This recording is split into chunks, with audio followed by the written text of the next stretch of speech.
ನೋಡಿದಂತೆ ಬಾಲ್ಯದಲ್ಲಿ ನೀ ಪಟ್ಟ ಕಷ್ಟ ನೋವು ಅವಮಾನ ಇವುಗಳಿಗೆಲ್ಲ ನಾನೇ ಕಾರಣ. ದಯಮಾಡಿ ದಯಮಾಡಿ ನನ್ನ ಅಪರಾಧವನ್ನು ಕ್ಷಮಿಸಿ ಬಿಡುತ್ತಂತ.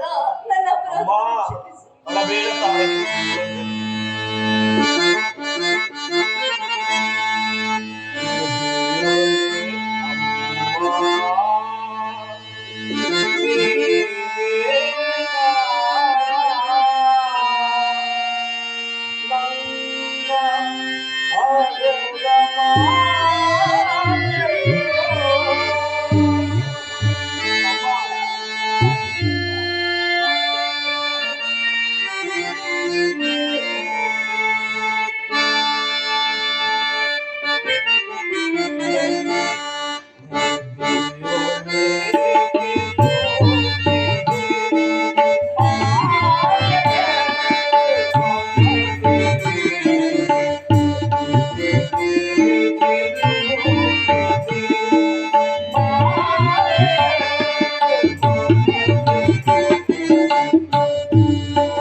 ವೀರಪುತ್ರನ್ನು ಪಡೆದ ವೀರಮಾತೆ ಪರಮ ಭಾಗ್ಯವತಿ ಜನರು ಕುಂತಿದ್ದೇವೆ.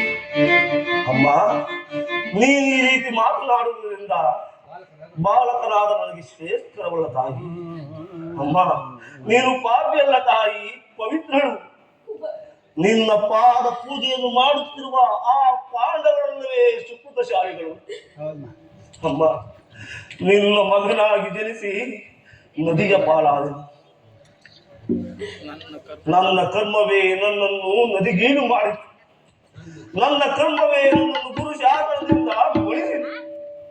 ನನ್ನ ಕರ್ಮವೇ ನನ್ನನ್ನು ಭೀಷ್ಮಾಚಾರ್ಯರ ಬುದ್ಧಿ ಮಾತುಗಳನ್ನು ತಿರಸ್ಕರಿಸಿತು. ಅಮ್ಮ, ನನ್ನ ಕರ್ಮವೇ ನನ್ನನ್ನು ಜಗತ್ತಿನಿಂದ ಕುಲ ಹೇಳಿ ಎಂದು ಜನಿಸಿತು. ಆದರೆ ನೀನು ವೀರಮಾತೆ, ಮಹಾಶಕ್ತಿ ಪಂಚ ಪಾಂಡವರೆಂಬ ಮಹಾಪುತ್ರಿಗಳನ್ನು ಜಗತ್ತಿಗೆ ಪ್ರಕಟಿಸಿದ ವೀರಮಾತೆ. ಅಮ್ಮ, ಧರ್ಮರಾಯ, ಭೀಮ, ಅರ್ಜುನ, ನಕುಲ ಸಹದೇವಾದಿಗಳಿಗೆ ಹಾಲು ತುತ್ತನ್ನಿಟ್ಟು ತೊಟ್ಟಿನಲ್ಲಿ ತೂಗಿದ ಈ ಕೈಗಳಿಂದ ನನ್ನೊಂದು ಸಾರಿ ಆಡಿಸಬಲ್ಲೆಯ ತಾಯಿ, ಆಡಿಸಬಲ್ಲೆಯ? ಇಲ್ಲ ಇಲ್ಲ, ಅಂತಹ ಪುಣ್ಯವು ಈ ಪಾಪಿ ಕಣ್ಣನಿಗೆ ಎಂದೂ ಇಲ್ಲ. ಇದು ತಾಯಿ, ಬಿಡು ನಿನ್ನ ಮನದ ಗತಿಯನ್ನು. ಅಮ್ಮ, ಹಾಗಿದ್ದು ಆಗಿ ಹೋಯ್ತು. ಎಲ್ಲವನ್ನು ಬಂದು ನಿನ್ನ ಸಹೋದರನನ್ನೇ ಕೂಡಿ ಸುಖವಾಗಿ ಬಾಳುವಂತೆ ಆ ನಿನ್ನ ಸಹೋದರನಿಗೆ ಸೌಭಾಗ್ಯ ದಾನ ಮಾಡುತ್ತಲ್ಲ, ಸೌಭಾಗ್ಯ ದಾನ ಮಾಡು. ಅಮ್ಮ, ಇದೊಂದು ಮಾತನ್ನು ಬಿಟ್ಟು ಬೇರೆ ಏನನ್ನು ಆದರೂ ಕೇಳುತ್ತಾಯಿ, ಆನಂದದಿಂದ ನಡೆಸಿಕೊಳ್ಳುವುದು. ಆದರೆ ನಾನು ಜೀವಂತವಾಗಿರುವ ತನಕ ಸ್ವಾಮಿ ದ್ರೋಹವನ್ನು ಮಾತನಾಡುವ. ಪಾಂಡವರು ನಿನ್ನ ಬೆನ್ನಿಗೆ ಬಿದ್ದ ಸಹೋದರರಲ್ಲವೇ? ಅವರ ಕ್ಷೇಮ ಬಯಸಬೇಕಾಗಿದ್ದು ನಿನ್ನ ಕರ್ತವ್ಯವಲ್ಲವೇ? ದಯಮಾಡಿ ಅವರನ್ನು ಉಳಿಸು ಕಂದ, ದಯಮಾಡಿ ಅವರನ್ನು ಉಳಿಸು. ನೀನು ವೀರಮಾತೆ, ಹೇಳು ತಾಯಿ. ಪೊರೆದಾತನು ನನ್ನನ್ನೇ ನಂಬಿರುವಾಗ, ಆತನ ಕಾರ್ಯವೆಲ್ಲವೂ ನನ್ನಿಂದಲೇ ಸಾಧಿಸಬೇಕಾಗಿರುವಾಗ ಇಂತಹ ಸಂಬಂಧವನ್ನು ಕಲ್ಪಿಸಿಕೊಂಡು ನಾನು ಆತನನ್ನು ಕೊರೆದರೆ ಕೊಲೆ ಪಾತಕಿಗಿಂತಲೂ ಕೊರೆಯಾಗುವುದಿಲ್ಲ. ಪೂರ್ವಜರು ನರಕಕ್ಕೆ ಬೀಳರೆ, ಅಮ್ಮ, ಮುಂದೆ ಹುಟ್ಟುವ ಮಕ್ಕಳು ಮೊಮ್ಮಕ್ಕಳು ನನ್ನನ್ನು ಶಪಿಸರೆ, ನೀನು ವೀರಮಾತೆ, ನೀನೇ ಹೇಳು ತಾಯಿ, ಇದ ಬೋಧನೆ ಮಾಡು. ನಿಜ ಕುಮಾರ, ನಿಜ. ನೀನು ಹೇಳುವ ಮಾತುಗಳೆಲ್ಲವೂ ಸತ್ಯ. ನಿನ್ನ ಬೆನ್ನಿಗೆ ಬಿದ್ದ ಸಹೋದರರಲ್ಲವೇ? ನೀವಾರು ಜನ ಸೇರಿ ರಾಜ್ಯಭಾರವಾರುವುದನ್ನ ನಾನು ಕಣ್ತಮ್ಮ ನೋಡಿ ಸಂತೋಷ ಪಡಬಾರದು. ಅಯ್ಯೋ ಅಮ್ಮ, ಅಂತಹ ಅದೃಷ್ಟವು ಈ ಪಾಪಿ ಖಂಡನಿಗೆ ಎಲ್ಲಿಂದ ತಾನೇ ಒದಗಿಸಬೇಕು ತಾಯಿ? ನನ್ನ ಮಾತೃವಾದ ನೀನು ಮಾತು ಧರ್ಮವನ್ನು ಮರೆತು ಮಾತನಾಡುತ್ತೇವೆ. ಸಾಮಾನ್ಯ ಮನುಷ್ಯರಿಗೂ ನಿರಾಯಾಸವಾಗಿ ದೊರಕುವ ಮಾತು ಪ್ರೇಮವನ್ನು ಕೊಡಲು ನಿರಾಕರಿಸಿದ ನೀನು ಅಮ್ಮ ನನಗೆ ರಾಜ್ಯದಾಸೆಯನ್ನು ತೋರಿಸುತ್ತಿರುವೆ ತಾಯಿ, ರಾಜ್ಯದಾಸೆಯನ್ನು ತೋರಿಸುತ್ತಿರುವೆ. ಬಂಧು ವರ್ಗದವರನ್ನು ಯಾರೆಂದು ತಿಳಿದರೆ ನಾನು ಸಹೋದರರೆಂಬ ಭಾವನೆಯೇ ನನ್ನ ಮೇಲೆ ತಾಯಿ. ಇದರಲ್ಲಿ ನನ್ನ ತಪ್ಪಾದ ಅಮ್ಮ. ಶ್ರೀಕೃಷ್ಣನು ಪಾಂಡವರನ್ನು ನನ್ನ ಪ್ರಾಣವೆಂದು ಹೇಳುತ್ತಿರಬೇಕಾದರೆ ಅವರ ಪ್ರಾಣಕ್ಕೆ ಎಂದಿಗೂ ಬಿಡುತ್ತಾಯಿ ನಿನ್ನ ಮನದ ವ್ಯಥೆಯನ್ನು. ಹೇಗೆ ವ್ಯಥೆಪಡದೆ ಇರಲಿ ಕುಮಾರ? ಲೋಕೈಕ ವೀರನಾದ ನೀನು ನಿನ್ನ ಸಹೋದರರಲ್ಲಿ ಈ ರೀತಿ ಹಾಗೆ ಸಾಧಿಸುತ್ತಿರುವಾಗ ವ್ಯಥೆಪಡದೆ ನಾನು ಹೇಗಿದ್ದಾನೆ?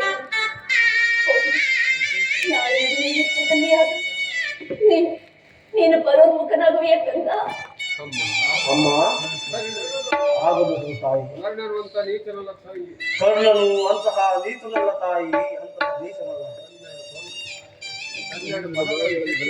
ನನ್ನೆರಡು ಬಾಹುಗಳಲ್ಲಿ ಶಕ್ತಿ ಇರುವ ತನಕ ನನ್ನ ದೇಹದ ನರನಾಡಿಗಳಲ್ಲಿ ಕಡೆಯ ಹನಿ ರಕ್ತವಿರುವ ತನಕ ಹೋರಾಡಿ ಆ ನನ್ನ ಸ್ವಾಮಿಗಾಗಿ ಮುಡಿಯುವೆನು. ಅಮ್ಮ, ಆತನು ನನ್ನ ಮೇಲಿಟ್ಟಿರುವ ವಿಶ್ವಾಸವನ್ನು ನೀವೇನು ಬಲ್ಲೆ ತಾಯಿ.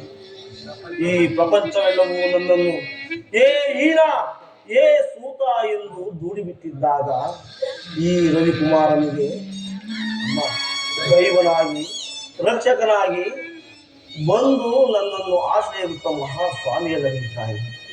ಈ ಜಗತ್ತೆಲ್ಲವೂ ಹೀಯಾಳಿಸುತ್ತಿರುವಾಗ ನನ್ನನ್ನು ಕುಲಹೀನರಾದ ನನ್ನನ್ನು ಬಾಚಿ ತಬ್ಬಿ ಅಮ್ಮ ಅಂಗ ದೇಶದ ಅರಸು ಕುರು ಸಾಮ್ರಾಜ್ಯದ ಮಾಂಡಲಿಕನಾಗಿ ನನ್ನನ್ನು ನೇಮಕ ಮಾಡಿ ಈ ಭರತ ಖಂಡದಲ್ಲಿ ನನಗೊಂದು ಮಹತ್ವದ ಸ್ಥಾನವನ್ನು ಕೊಟ್ಟಿರುವ ಆತನನ್ನು ತೊರೆಯುವುದು ಧರ್ಮವೇ ತಾಯಿ. ಅಮ್ಮ, ಆತನು ನನ್ನ ಪ್ರಾಣದ ಪ್ರಾಣದಂತೆ, ನನ್ನ ಹೃದಯದ ಸಖನಂತೆ. ನನ್ನನ್ನೇ ನಂಬಿರುವ ಆತನನ್ನು ತೊರೆದರೆ ಧರ್ಮವು ಪಾಲಿಸಬೇಕಾಗುತ್ತದೆ ತಾಯಿ. ಅಮ್ಮ, ನಾನು ಯುದ್ಧದಿಂದ ಪರಾಂಗುಖನಾಗಲಾರೆನು ತಾಯಿ, ಪರಾಂಗುಖನಾಗಲಾರೆನು. ರಣರಂಗದಲ್ಲಿ ನಿನ್ನ ಸಹೋದರನೇನೇ ಆದರೂ ನಿನ್ನ ಕೈಯಲ್ಲಿ ಸಿಕ್ಕರೆ ಅವರನ್ನು ಮಾತ್ರ ಕೊಲ್ಲಬೇಡ, ಅವರನ್ನು ಉಳಿಸು ಕರುಣ. ಆಗಬಹುದು ಜನರೇ, ಆಗಬಹುದು. ಯಾರನ್ನಾದರೂ ಉಳಿಸುವೆನು, ಆದರೆ ಆ ಅರ್ಜುನನನ್ನು ಮಾತ್ರ ಅರ್ಜುನನ ಮೇಲೆ ನಿನಗೆ ಏಕೆ ಇಷ್ಟೊಂದು ಕೋಪ? ಅವನು ನಿನ್ನ ಸಹೋದರನಲ್ಲವೇ? ಹೌದು ತಾಯಿ, ನಾನು ಅರ್ಜುನನೊಡನೆ ಯುದ್ಧ ಮಾಡುವುದನ್ನು ನೋಡಿ ನನ್ನ ಸ್ವಾಮಿಯು ಸಂತೋಷ ಪಟ್ಟರೆ ಅದೇ ನನ್ನ ಜನ್ಮಕ್ಕೆ ಸಾರ್ಥಕ. ಅಮ್ಮ, ಈ ಪ್ರಪಂಚದಲ್ಲಿ ನಮ್ಮಿಬ್ಬರಲ್ಲಿ ಒಬ್ಬರಿಗೆ ಮಾತ್ರ ಸ್ಥಾನವಿರುವುದು. ಆತನಿಂದ ನಾನೇ ಮೃತಪಟ್ಟರು, ನನ್ನಿಂದ ಆತನೇ ಮೃತಪಟ್ಟರು. ಅಮ್ಮ, ನಿನಗೆ 5 ಜನ ಮಕ್ಕಳು ಉಳಿದೇ ಉಳಿಯುವರು ತಾಯಿ, ಉಳಿದೇ ಉಳಿಯುವರು. ಬಿಡು ನಿನ್ನ ಮನದ ವ್ಯಥೆಯನ್ನು ತಾಯಿ. ನಿನ್ನ ಮನಸ್ಸನ್ನು ಬದಲಿಸಲು ಸಾಧ್ಯವಿಲ್ಲ. ಆಗಲಿ ಕುಮಾರ, ಆಯಸ್ಸಿದ್ದವರು ಎಲ್ಲಾದರೂ ಬದುಕಿಕೊಳ್ಳಲು. ಕುಮಾರ, ಹೆತ್ತ ತಾಯಿಯಾಗಿ ನಿನ್ನಲ್ಲಿ ಒಂದು ಖುಷಿ ಕೇಳು ತಾಯಿ, ಆನಂದದಿಂದ ನಡೆಸಿಕೊಳ್ಳುವೆನು. ಖಂಡಿತವಾಗಿ ಖಂಡಿತವಾಗಿ ನಡೆಸಿಕೊಳ್ಳುವೆನು. ಹೇಳು ತಾಯಿ, ಸತ್ಯವಾಗಿ ನಡೆಸಿಕೊಳ್ಳುವೆನಮ್ಮ. ನಾಳೆ ನಡೆಯುವ ಯುದ್ಧದಲ್ಲಿ ನಾಳೆ ನಡೆಯುವ ಯುದ್ಧದಲ್ಲಿ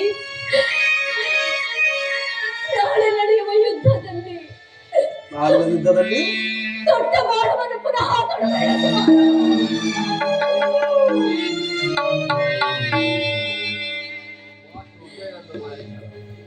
ಮಾತು ಹೃದಯದಲ್ಲಿಯೂ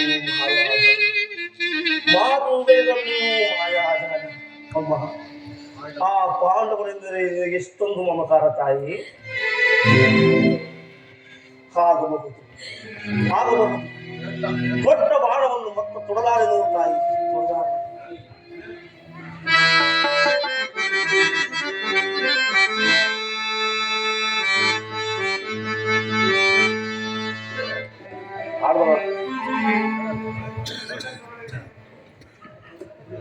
ಅಮ್ಮ, ಹೇ ಕೌರವೇಶ್ವರ, ಈಗಲೀಗ ನೀನು ಕೆಟ್ಟಿ. ಇಂದ್ರನು ನನ್ನ ವಜ್ರ ವಚವನ್ನು ಅಪಹರಿಸಿದನು.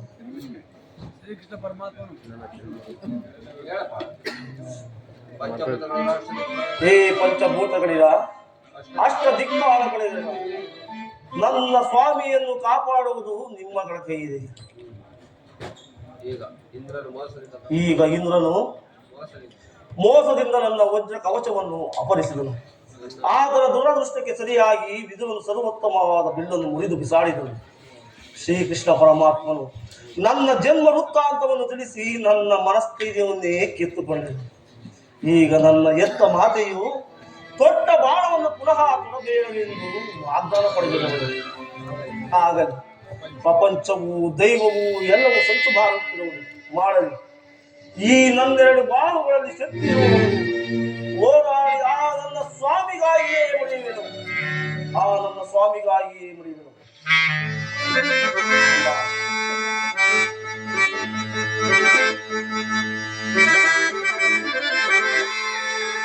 ಎತ್ತ ಕರುಣ ಬಾಧೆಯನ್ನು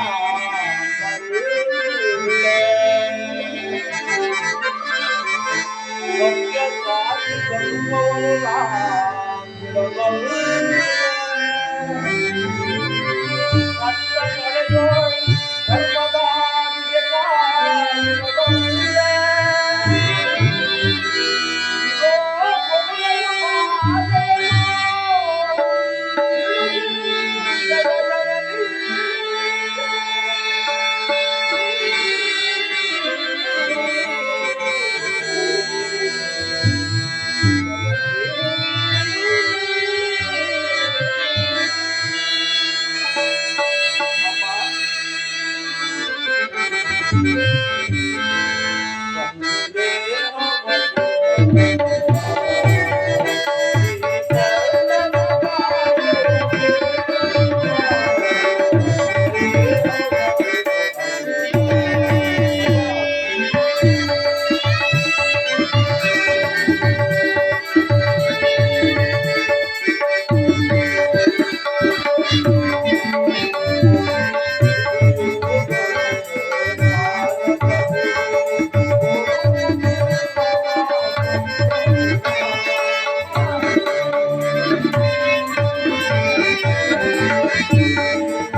ಅಮ್ಮ, ಇನ್ನು ಕೃಷ್ಣನ ಕುಡಿಯುವ ಉಪಾಯವು ಕಳಿಸಿದ್ದು. ನಮಗಿನ್ನು ಈ ಯುದ್ಧದಲ್ಲಿ ಜಯವಿಲ್ಲ. ನಿಮ್ಮಿಷ್ಟದಂತಾಗಲಿ ತಾಯಿ. ಆದರೆ ಅಮ್ಮನನ್ನು ಒಂದು ಮಾತನ್ನು ನಡೆಸಿಕೊಡುವೆಯಾ ತಾಯಿ? ಹೇಳು ಕುಮಾರ. ಖಂಡಿತವಾಗಿಯೂ ನಡೆಸಿಕೊಡುವೆಯಾ ತಾಯಿ? ಸತ್ಯವಾಗಿಯೂ ನಡೆಸಿಕೊಡುವೆಯಾ ಅಮ್ಮ?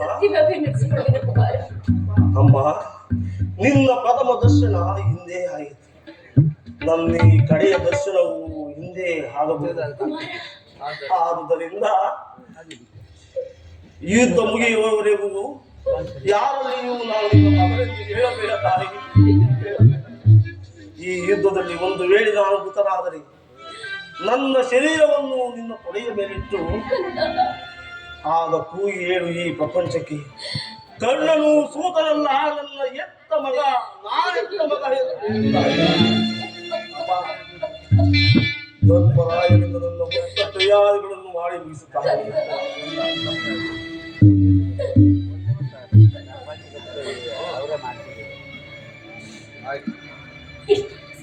ಧರ್ಮ ಉಳಿಯುವುದಾದ್ರೆ ಅಂತ ಸಾಮ್ರಾಜ್ಯ ಈ ಪ್ರಪಂಚದಲ್ಲಿ ಅರಿತವರ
ಅಮ್ಮ ನೀನಿನ್ನು ಹೋಗಿ ಮಾತಾಡಿ. ದೈವಾನುಕೂಲವಿಲ್ಲದವರು ಈ ಪ್ರಪಂಚದಲ್ಲಿ ಬದುಕಿದರು ವ್ಯರ್ಥ.